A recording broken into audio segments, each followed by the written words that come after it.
Amita CM Bhupesh Baghel ने दी बधाई। उज्जैन में भव्य और बड़ा होगा महाकाल मंदिर परिसर, मध्य प्रदेश कैबिनेट ने दी मंजूरी। कैबिनेट मंत्री नरोत्तम मिश्रा ने दी जानकारी।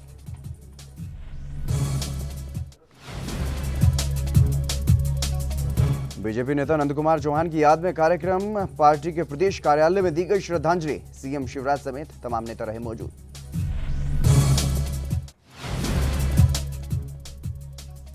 छत्तीसगढ़ के लोक कलाकार सुकालो निषाद की हालत गंभीर। छत्तीसगढ़ सरकार ने की आर्थिक मदद। लोक कलाकार रमा रेखा प्रभा ने उठाई थी आवाज।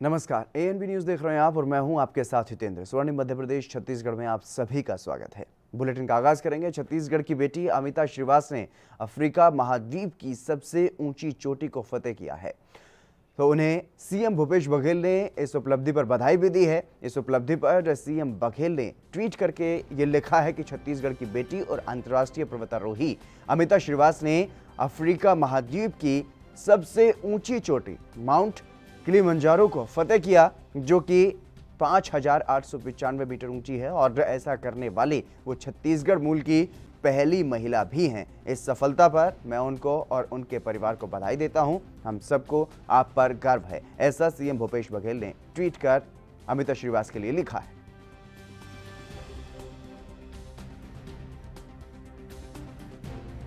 अमिता श्रीवास ने छत्तीसगढ़ का नाम रोशन किया है, क्योंकि अमिता श्रीवास एक पर्वतारोही हैं और वो अफ्रीकी महाद्वीप की सबसे ऊंची चोटी को उन्होंने फतेह किया है। अफ्रीका महाद्वीप की सबसे ऊंची चोटी माउंट किलिमंजारो, जो कि 5,895 मीटर ऊंची है, उसको फतेह करने वाली वो छत्तीसगढ़ की पहली महिला बन गई हैं और इस उपलब्धि को लेकर के अब उनको बधाइयाँ दी जा रही हैं। छत्तीसगढ़ के मुख्यमंत्री भूपेश बघेल ने भी उन्हें बधाई दी है, शुभकामनाएँ दी हैं और इसके लिए भूपेश बघेल ने एक ट्वीट किया है और उसमें एक फ़ोटो भी है जिसमें अमिता श्रीवास दिखाई दे रही हैं और एक तरफ वो तिरंगा हाथ में लिए हुए दिखाई दे रही हैं, तो दूसरी तरफ छत्तीसगढ़ सरकार का स्लोगन उस पर लिखा हुआ है, गढ़बो नवा छत्तीसगढ़, और सीएम भूपेश बघेल की भी उसमें तस्वीर है। और इन दोनों तस्वीरों को साझा करते हुए छत्तीसगढ़ के मुख्यमंत्री भूपेश बघेल ने ये ट्वीट किया है और ऐसा करने वाली छत्तीसगढ़ मूल की पहली महिला है और इस सफलता पर उनको और उनके परिवार को बधाई भी सीएम भूपेश बघेल की तरफ से दी गई है। अफ्रीकी महाद्वीप की सबसे ऊंची चोटी माउंट किलिमंजारो को फतेह करने वाली छत्तीसगढ़ मूल की पहली महिला अमिता श्रीवास बन गई। और वहीं मध्य प्रदेश में शिवराज सरकार ने उज्जैन में महाकाल मंदिर को लेकर के बड़ा फैसला लिया है। मंदिर को भव्य और बड़ा बनाने के लिए कैबिनेट ने अपनी मंजूरी दे दी है। कैबिनेट मंत्री नरोत्तम मिश्रा ने इस बारे में अधिक जानकारी दी है।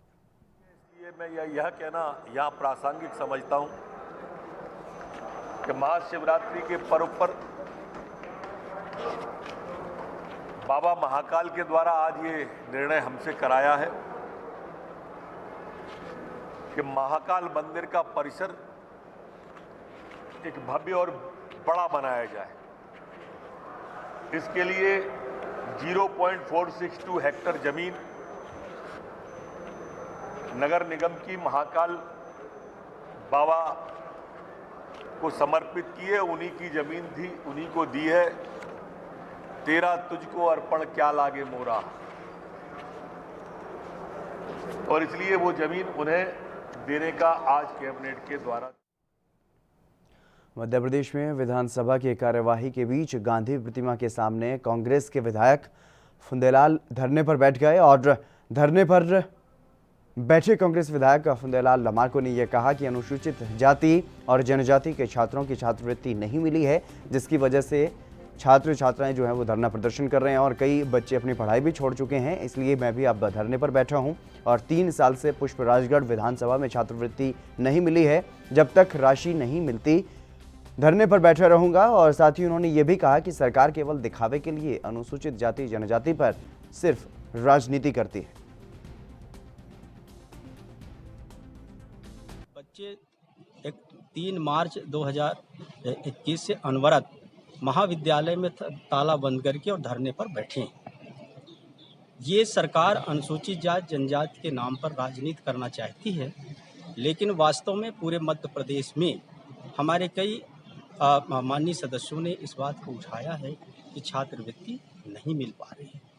आज मुझे अपने क्षेत्र का, चूँकि वह महाविद्यालय समस्या मेरे क्षेत्र का था, हमने सदन में ध्यानाकर्षण शून्यकाल के माध्यम से भी हमने बात को रखी, लेकिन सरकार बहरी गूंगी सरकार लोक लुभावने भाषण देकर के ये आदिवासी लोगों को गुमराह करती रही। आज मुझे विवश होकर के अब धरने पर बैठा हूँ, और जब तक उनके खाते में राशि नहीं आ जाएगी तब तक जो है हम ये धरना मैं पुनः जब सदन लगेगी फिर बैठूंगा। जब तक बच्चे वहाँ धरने में बैठे रहेंगे तब तक मैं यहाँ मैं भी बैठ। मध्य प्रदेश बीजेपी के अध्यक्ष वी.डी. शर्मा ने पार्टी के जनप्रतिनिधियों को कोरोना के खिलाफ अभियान चलाने का निर्देश दिया है। पार्टी के सभी नेता और कार्यकर्ताओं को कोरोना वैक्सीनेशन में सहयोग देने की बात उन्होंने कही है और प्रदेश को कोरोना से मुक्त करने में योगदान दें, ऐसी उन्होंने सभी पार्टी कार्यकर्ताओं से अपील की है। माननीय विधायक हो, पंच सरपंच होंगे, हमारे जिला पंचायत से लेकर के जनपद सभी जनप्रतिनिधि, नगर निगम, नगर पालिका पार्षद, सभी लोग, सभी जनप्रतिनिधि इस टीकाकरण के अभियान में अपने सहयोग की भूमिका निभाने के लिए भारतीय जनता पार्टी ने सबको आह्वान किया है। माननीय प्रधानमंत्री जी, माननीय राष्ट्रीय अध्यक्ष जी ने और मध्य प्रदेश के अंदर भी माननीय मुख्यमंत्री जी ने, हम लोगों ने मिलकर के तय किया है कि पूरी भारतीय जनता पार्टी इस काम में 1 महीने के ड्यूरेशन में एक व्यापक अभियान चलाकर संपूर्ण मध्य प्रदेश कोविड-19 से मुक्त बने। इसमें भारतीय जनता पार्टी के कार्यकर्ताओं की महत्वपूर्ण भूमिका होगी। यही प्रयास।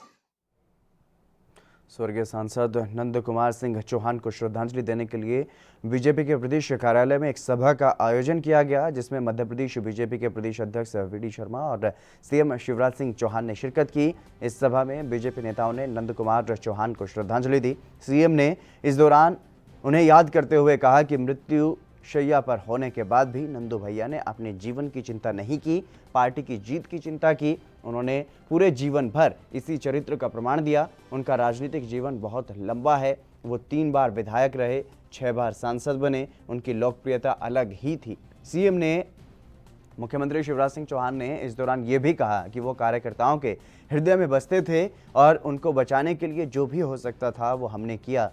अमेरिका तक के डॉक्टर से संपर्क किया, शायद उनकी जरूरत भगवान के घर में ज्यादा थी।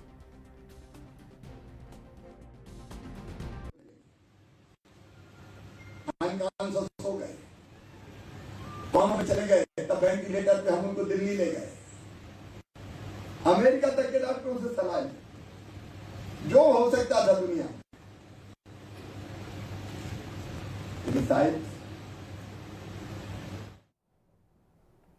छत्तीसगढ़ के लोक कलाकार सुकालू निषाद गंभीर अवस्था में रायपुर के एक अस्पताल में भर्ती हैं। वो अपना इलाज करा पाने में सक्षम नहीं है, इसलिए उनकी मदद के लिए छत्तीसगढ़ लोक कलाकार संघ आगे आया और संस्कृति विभाग को एक पत्र आर्थिक मदद के लिए लिखा गया, जिसके बाद छत्तीसगढ़ के मुख्यमंत्री कार्यालय ने इस बारे में जानकारी देते हुए ये बताया कि डॉक्टर खूबचंद बघेल स्वास्थ्य सहायता योजना के तहत वरिष्ठ पंडवानी गायक श्री सुकालू निषाद जी का कार्ड बन गया है। अब उनका मुफ्त में इलाज किया जाएगा। हम सब उनके शीघ्र स्वास्थ्य लाभ की कामना करते हैं। आपको बता दें, एक लोक कलाकार ने ही अपने फेसबुक पेज के माध्यम से ये अपील की थी सरकार से महिला दिवस के अवसर पर कि उनको किसी भी सम्मान की ज़रूरत नहीं है, क्योंकि ऐसे सम्मानों की कोई प्राथमिकता नहीं रह जाती जब कोई इस तरीके से कोई लोक कलाकार अपनी ज़िंदगी से जूझ रहा हो। और इसके लिए लोक कलाकार संघ ने ये अपील सरकार से की थी। उसके बाद ये फैसला सरकार की तरफ से लिया गया।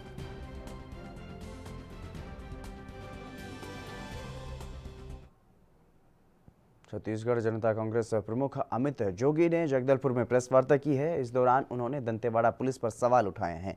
यहां पर सर्किट हाउस में अमित जोगी ने राज्य सरकार से भी सवाल पूछे। दरअसल हाल ही में नक्सलियों के खिलाफ चलाए जा रहे ऑपरेशन घर वापसी के तहत एक महिला नक्सली ने आत्मसमर्पण किया था, लेकिन बाद में उसकी मौत की खबर सामने आई, जिसे लेकर अमित जोगी ने यह कहा कि मृतिका के साथ कुछ तो गलत हुआ है जो नहीं होना चाहिए था, और शायद यही वजह है कि उसने आत्महत्या जैसा रास्ता चुना।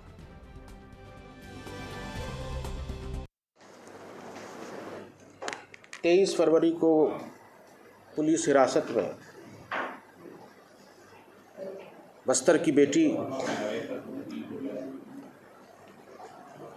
पांडे कवासी ने खुदकुशी कर ली, उसके परिवार सरकार से कुछ जानना चाहते हैं कि अगर पांडे कवासी ने खुद को फांसी लगा के खुदकुशी करी तो उसके गले पे निशान क्यों नहीं थे, उसकी जीभ बाहर क्यों नहीं निकली थी, उसकी आंखें की पुतली उल्टी क्यों नहीं थी और उसके गुप्तांगों में सूजन के क्यों निशान दिखे। इसका जवाब पुलिस को देना पड़ेगा। साथ ही पुलिस ने क्यों अपनी विवेचना में उनके परिजनों को सम्मिलित नहीं किया, उनके पीठ के पीछे मर्ग तैयार किया गया, उनके पीठ के पीछे पोस्टमार्टम किया गया। वहीं मध्य प्रदेश के रीवा जिले में द्वारी सरपंच पर रिश्वत लेने का आरोप लगा है। सार्वजनिक शौचालय को गिराने की एवज में सरपंच ने पीड़ित से 4 लाख रुपए मांगे, जिस पर 2 लाख देने पर सहमति भी बन गई थी, लेकिन पीड़िता ने इसकी शिकायत की, जिस पर लोकायुक्त ने सरपंच को रिश्वत लेते हुए ट्रैप किया। राजनिवास में जैसे ही सरपंच ने नगद और चेक लिया, उसी समय लोकायुक्त पुलिस ने उसे रंगे हाथ गिरफ्तार कर लिया। पूरा मामला रीवा के गांव द्वारी का बताया जा रहा है।